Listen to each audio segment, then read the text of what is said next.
Здравейте, уважаеми зрители, аз съм Тедо и днес ще ви покажа един много хубав привет сервер, казва се Farmcraft.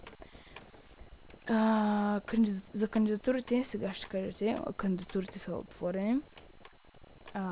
Единственото условие е да сте над 10 години, ако е възможно, ако не, също може да се опитате, но трябва да стоите или много добре, или трябва да ви би в PvP или нещо такова.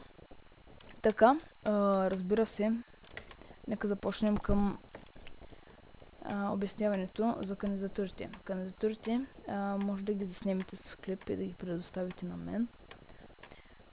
Или с коментар просто да пишете направих кандидатурата или подобно. Или да си напишете скайпа, аз да ви добавя и вие да ме споделите екран, да видя каква е кандидатурата ви. Не е задължително да снимате клипове. Ако снимате, това е плюс за вас също. Сега ще ви покажа 5 отбора, които са главни. И вие може да си направите един отбор, но трябва да имате разрешение от админа. Така, първият отбор е голд отбора. Там е админа. Те строят най-хубаво голд отбора. Те са най-добрите билдари, би трябвало да са. Вторият отбор е BG Proц. Те са по-скоро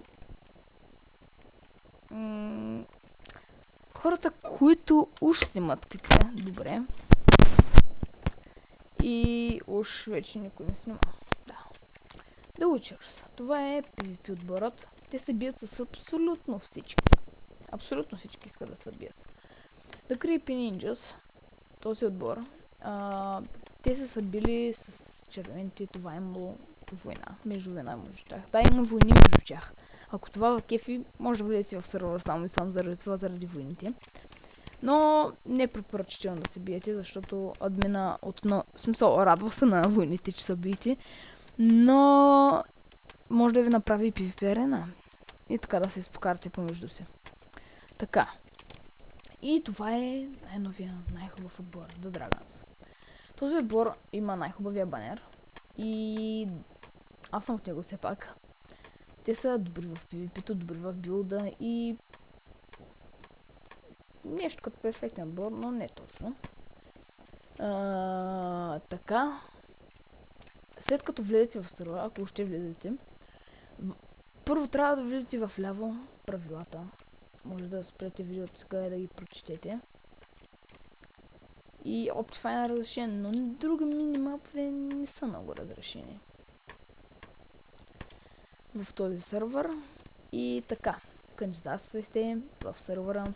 Пак повтарям, слагайте си долу скайповете в описанието. И да. До скоро и приятен ден!